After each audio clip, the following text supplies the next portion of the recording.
Yung gusto niyang patayin ng 15 senador na gusto nilang bombahin. So, ayan, nakafile na sa DC-20 for case build-up na ang kaso na yan.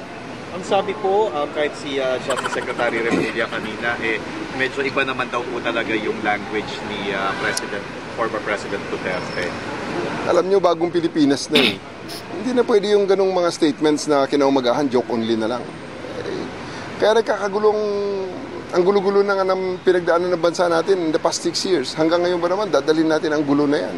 Na puro patay-patay na lang. At pagkatapos, if they will be taken on their word, bigla na lang sasabihin na joke only. Or yung latest naman na palusot, he is only expressing a legal opinion. Hindi na po pwede yun. That's already too much. So, yun po mga pre, no? Yun po itong bibigyan natin ng reaction ngayon na sinampahan na po si Digong ng kaso. Ayon dito, CIDG Chief files inciting to sedition case versus Duterte overkill senators remark. Okay? So, alam mo Digong, hindi kasi pwede na sasabihin mong biro lang yung mga binitawan mong salita. Kasi kung ikaw nga noon, 'di ba? Merong isang teacher na gusto kang ipapatay, tapos magbabayad siya ng milyong-milyong reward para mapatay ka. Tapos sinabi nung teacher na joke lang yon. Alam mo, nag-viral yung teacher na yon. Grabe, ang daming nagalit. Tapos nakasuhan pa yun. 'Di ba? Pero sinabi nung teacher na yon na joke lang yung sinabi niya. 'Di ba? Kasi wala naman daw siyang pambayad na ganung halaga. Kaya sabi nung teacher, joke lang yon. Pero, tingnan nyo, patong-patong yung kaso ng teacher na yon. Dahil nga teacher lang siya, hindi nag-joke, nakasuhan. Nanggigil ka dun Digong, di ba? Sa teacher na yon. Pero ngayon, pag ikaw yung nag-joke, gusto mo tanggapin ng mga Pilipino, ganon. Hindi naman po pwede yung ganon, no? Na parang winawalang hiya mo yung batas eh. Winawalang hiya mo yung mga Pilipino eh, di ba? Hindi pwede yun. Anyway mga pre, no? Ito po yung bibigyan natin ng reaction ngayon mga pre. Pero syempre, no? Bago po tayo magtuloy-tuloy sa ating reaction ngayon, meron po tayong dito. Meron po tayong Facebook page, Ballpoint Man 2.0. Ayan syempre meron din po tayong Facebook page na Timberador. At syempre mga pre, no? Meron tayong dito, no? Dalawa yung ating Facebook page. At kung hindi ka pa nakasubscribe sa ating YouTube channel, huwag kalimutang mag-like, share, and subscribe. At ring the notification bell para naman po maging updated kayo sa lahat ng mga uploads natin. Diba?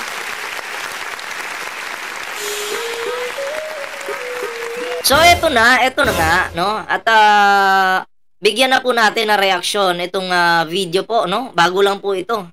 Bagong-bago, 'di ba? Oo. Saludo talaga ako dito kay Sir Nicolas Torre, kasi pag may nakikitang mali na ginagago na yung mga opisyalis ng gobyerno, siya po talaga yung nangungunang umaksyon. 'Di ba? Siya po talaga. Talagang meron siyang initiative, no? Kaya nga sabi ko sa 2028 kung tatakbo itong senador, si Sir Nicolas Torre, iboboto ko po talaga ito. Diba?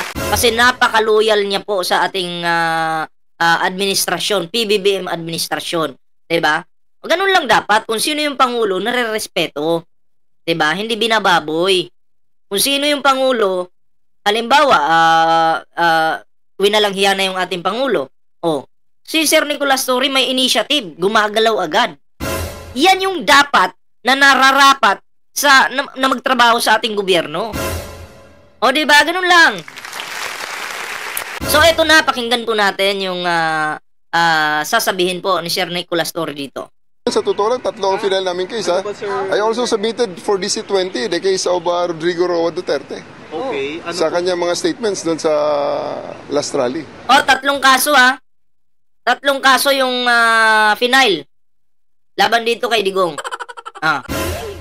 Parang ito si Digong talaga, kumuha ng bato na ipupukpok niya sa sa ulo niya. No?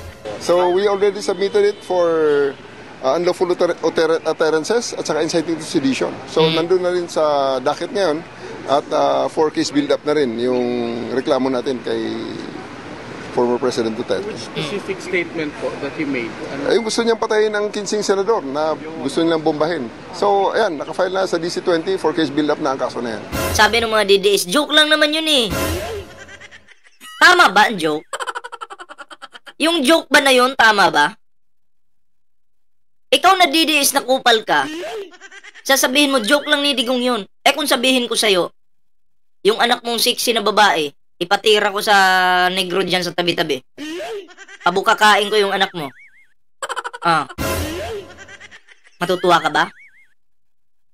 Tapos bigla kang magalit, tapos sabihin ko, hindi, joke lang yun eh. Tama ba? Pwede ba yun? Matatanggap mo ba yun? Ikaw na DDS na kupal ka, matatanggap mo ba yun? Hindi. Diba? Punta kayo ng bangko. Dala kayo ng laruan na baril-barilan. Papasok kayo doon. Tapos mag-declare kayo ng blank-blank to. O di patong-patong na kaso yung kinaharap mo. Kasi bawal yung ganong joke. Kung magbibiro ka, ilagay mo sa lugar. Diba? Maraming mga kabataan yung nanunood sa'yo, Digong. Marami. Tapos magbibitaw ka ng mga salitang ganun. Makakatulong ba yan? Sa mga kabataan? Pag yung mga salita mo na yan, ano yan eh? Kumbaga, mind conditioning yan eh. Diba? Pag na-absorb ng mga kabataan yan, kumusta ang magiging bansa natin? Ang bansa natin. Imbis na ang pag-asa ng bayan, ang kabataan ng pag-asa ng bayan, mababaliktad na ang kabataan na magiging salot ng bayan. Ang dahil dito kay Digong. KO! Diba? Tuloy. Ang sabi po, kahit si Justice Secretary Remulla kanina, medyo iba naman daw po talaga yung language ni former President Duterte. Alam niyo, bagong Pilipinas na eh. Hindi na pwede yung ganong mga statements na kinaumagahan, joke only na lang. Tama. Kaya nagkakagulong, ang gulo-gulo na nga ng pinagdaanan ng bansa natin in the past 6 years. Hanggang ngayon ba naman, dadalhin natin ang gulo na yan, na puro patay-patay na lang. At pagkatapos, if they will be taken on their word, bigla na lang sasabihin na joke only. Hindi katanggap-tanggap yun. Tama nga naman, bagong Pilipinas na po tayo. Hindi po katulad noon, ang Pilipinas naging dugyot, naging tae, dahil lang namumuno, wala ding kwenta. Bagong Pilipinas na po ngayon, tandaan po natin yan. Or yung latest naman na palusot, he is only expressing a legal opinion. Hindi na po pwede yun. That's already too much. More to proprio po ba ito o may nag-file ng complaint sa inyo na ibang tao? I am filing this as a citizen. And you know, I'm a policeman. It's part of the PNP to make sure that we protect the citizenry from criminal activities like this. Tamo? Yan po yung sinasabi ko. Itong si Sir Nicolas Torre, meron pong initiative. Hindi po siya patulog-tulog lang. Kaya yung pasahod po natin dito kay Sir Nicolas Torre, hindi po masasayang. 'Di ba? Hindi po masasayang. Kasi grabe, ang sipag, no? Tama nga naman, pag may makita kang kapalpakan sa pinagagawa ng mga Duterte, sampahan ang kaso. 'Di ba? Maliit lang tingnan yan, pero it is being uttered by a former president, hindi malayo na gayahin or he will be taken he will be taken seriously by his blind supporters. Tama, at ginagaya na yan. Nasa isipan nga ng mga Duterte, simple na lang daw yung mga ganong biro eh. Hindi simple yun, diba? At idol na idol nila yung dugyot. Hindi ko maintindihan. Yung dugyot, idol na idol nila. Diba? Sa bagay, pareho silang dugyot. Ng kanilang iniidolo. Sorry, dugyot tuloy. Bigyot pala, bigyot. Nadudulas na naman yung bunganga ko. Ibig sabihin, malaki yung paghanga niya. Bigyot eh. Hindi dog ha, hindi dog. Big. KO! Kasi nangyari na yan eh, di ba? Sabi niya, pagpapatay ng mga, di ba? Pagpapatay ng mga adik, nangyari nga. Maraming nga nagpatayan na hindi na natin maintindihan kung saan ang galing. At sinasabi nila, mga vigilante nila ang mga palusot. But the fact remains na maraming namatay dahil he encouraged it during his term. Tama. Sir, clarify ko lang. Ano na po yung mga mangyayari yung susunod after the case build? We'll be filing it for, pag natapos ang case build-up, it will be filed for preliminary investigation, and formally, he will be given a copy of the complaint na inakyat so that he can have his counter affidavit on the case. Sir, clarify ko lang, you are filing as your person, not as CIDG? I am filing it as both as CIDG chief and as a Filipino, as a policeman. Tama. Because anybody can file that. So, hindi ko naman hihintayin kung sino pa. Para anong nandito tayo sa PNP at nag-CIDG chief pa tayo, kung hindi natin pangunahan ang ibang mga kababayan natin na tahimik lang sa sidelines, pero talagang galit din naman, hindi naman accepted sa lahat ng tao ang kanyang ginawa eh. Sir, ano po ba? Hindi talaga. Hindi talaga. Hindi ko nga maintindihan bakit dito kay Cheese Escudero, wala siyang imik. Wala siyang imik. Senate President pa naman. Wala siyang imik, no? Na ang mga senador, ginawang laruan ni Digong na pagbabanta-bantaan lang, kahit joke lang, hindi magandang biro yun eh. Ginawa kayong kengkoy, palain mo yun. Ginawa kayong kengkoy. 'Di ba? Tama ba 'yon? Buti pa yung si Sir Nicolas Torre. Oh. May malasakit na sasaktan. Yung mga normal na Pilipino nga nasasaktan sa mga binitawan salita ni Digong diyan sa mga senador. Pero yung Senate President at yung iba pa, JB Ejercito, no comment. Ang tawag doon. Walang pagmamahal sa bayan. Walang pagmamahal sa bansa. Pero siguro, yung pondo ng bansa, mahal niya. Siguro lang. Baka. Diba? Consult niyo yung higher officer sa PNP before making this move po? Well, I told my bosses that I'm filing the case. And, meron naman tayong latitude para mag-decide on our own on this level. So, ginawa ko ang decision na ito. Sir, na-coordinate din ba ito kay Senate President Cheese Escudero? Kasi so far wala pa sa kanilang mga senador ang naglalabas ng cause of concern regarding sa statement ng dating Pangulo. As of the moment, kasi talagang I did this as a patriotic Filipino na nandito tayo premier tayo ng law enforcement at kami ang nandito na dapat nagpapatupad ng batas. At kitang-kita sa harap nating lahat na ang batas ay nilalapastangan. So, tama. Binababoy, 'di ba? Winawalang hiya yung batas. Pinaglalaruan yung batas. Walang dapat mangibabaw sa batas. Batas is batas, 'di ba? Hindi si Digong dapat yung nandun sa tuktok. Hindi siya dapat ganun. 'Di ba? Kaya kailangan buti na lang itong si Sir Nicolas Torre meron talagang pangil no? Na para pukpukin itong mga pasaway na 'to. Sa pamamagitan po ng pagsampa ng kaso, 'di ba? Oo, at least si Sir Nicolas Torre nagsasalita po, no? Para sa mga Pilipino. Para matauhan yung mga Pilipino at huwag matakot na magsalita. 'Di ba? Oh, ilaban niyo po yung mga karapatan natin. Yung karapatan nga ng mga senador nilalaban ni Sir Nicolas Torre. Pero yung mga senador wala, no comment. Sino ba yung senador na nag-comment diyan? May mga senador na bang nagbigay ng komento patungkol sa pagbabanta ni Digong? Wala pa kahit isa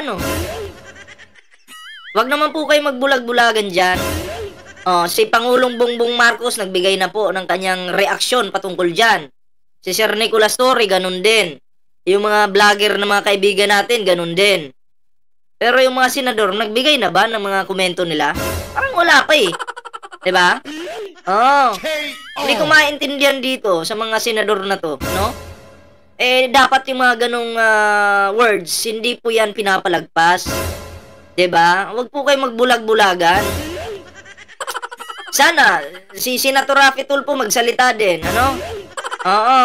Senator Raffy, magsalita ka naman. Suplakin mo yung Suplakin mo itong digunggong na to, no?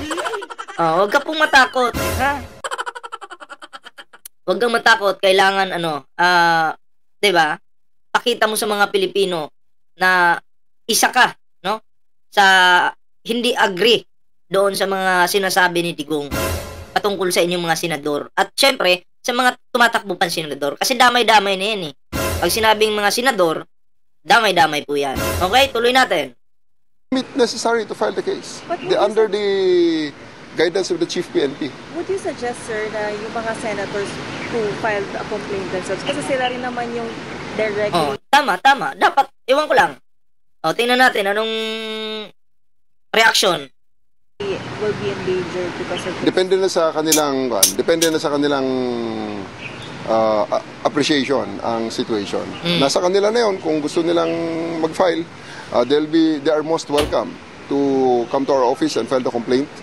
They can contact us. We can send investigators to get their statements and we can...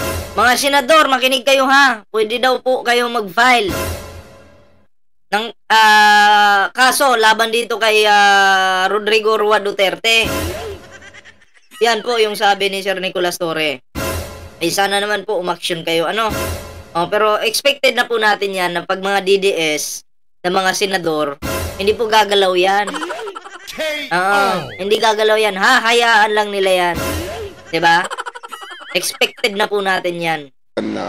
File the case. Wala po bang political pressure ito given that the Vice President is in a similar situation with the filing of the NBI na cases din?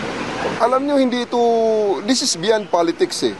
This is beyond politics. Huwag nyo isipin na ito ay politika at ako'y ginagawa to para kilingan ang politika. Wala kaming politika dyan. Ang nakalagay dun sa statement. Trabaho po yan ng kapulisan. Trabaho yan ng mga Pilipino. Lalong-lalo na si Sir Nicolas Torre, trabaho niya yan eh. 'Di ba? May eleksyon man wala, ginagawa niya yan. 'Di ba? Kaya kung sasabihin yung pamumulitika yan, well, yun yung paninira nyo sa administrasyon at dito kay Sir Nicolas Torre. Pero hindi nyo mababago sa isipan namin na ginagawa niya lang po yung kanyang trabaho. Gets? Wag bobo. K.O.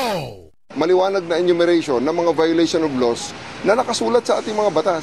Hindi po pwedeng lapastanganin lang yun ng ganun-ganun na lang. Lalo na ng isang tao na palaging nasa limelight. So, palaging... ganito, mga DDS na mga bubo, kasi sinasabi nyo na namumuliti ka lang, pamumuliti ka lang ito. Ganito pala.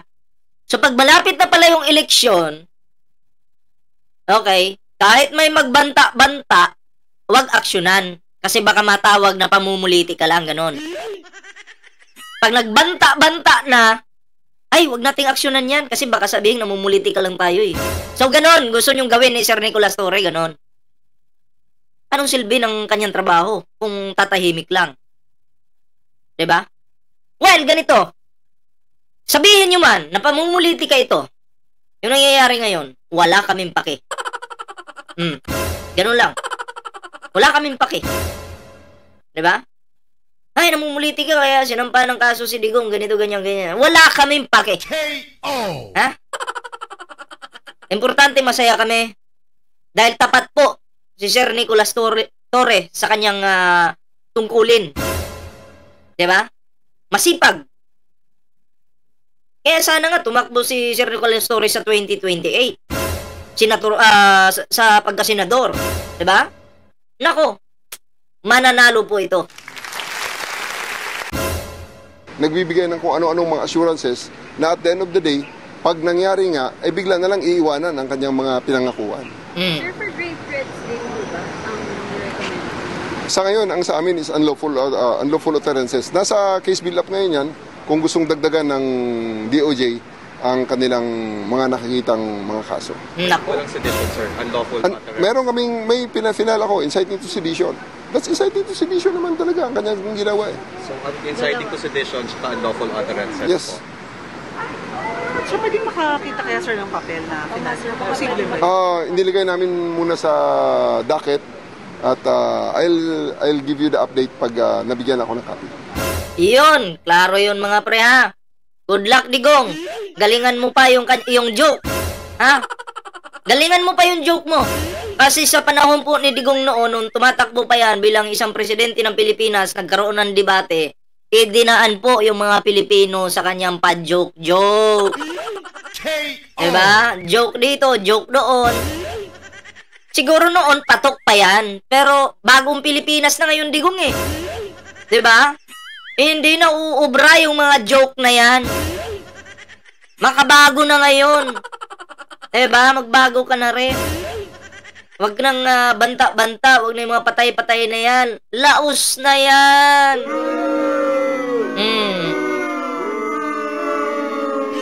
Daming mga kabataan na namatay dahil sa mga patay-patay mo na yan. Diba? Magbago ka na. Baka sakaling matanggap ka pa sa langit. Sasabihin na, Ballpoint Man, bakit? Di ka ba makasalanan, ha? Eh, wala naman akong pake. Ha? Lahat naman ng tao makasalanan. Importante, yung kasalanan ko meron, si Digong meron din. Pero kung pagtatabihin mo po yung kasalanan ko sa kasalanan ni Digong, yung kasalanan ni Digong, lumulubo na po. Yung kasalanan ni Ballpoint Man, baka wala pa sa 0.01% kung ikukumpara kay Digong. Ha? Kasi si Ballpoint Man, di naman po mamamatay tao. Ha? Hindi. Mamamatay manok lang ako. Pag gusto kong pulutan ng manok, papatayin ko talaga yung manok. Ipulutan ko yung manok ngayon. Kaya mag-inom-inuman kami. Inom-inom, lasing-lasing. Sige, tagay, tuba, diya, brad. Palaigit man yung mga tauhan na. Ba't napunta na sa inom-inom yung topic, ha? Hindi lang. Sinasabi ko lang, ng manok lang po yung pinapatay ko. Ha? Manok lang. Ganon kalupit si Ballpoint Man. Tingnan mo, ang dami ng pinatay ni Ballpoint Man na manok. Oh? Kuntuwa pa nga yung iba. Anyway, mga pre, yun lang po yung ating video ngayon. Ayan na, syempre, no, bago po tayo magtapos sa ating video ngayon, meron po tayong Facebook page dito, Ballpoint Man 2.0. And syempre, mga pre, meron din po tayong Team Birador na Facebook page. Yan. And meron din po tayong TikTok, Ballpoint Man 2.0. And syempre, kung hindi ka pa nakasubscribe sa ating YouTube channel, huwag kalimutang mag-like, share, and subscribe. Okay, para updated po kayo sa lahat ng ating mga uploads. So, yun lamang po, no, yung ating video ngayon. Kita-kits po tayo sa susunod na video.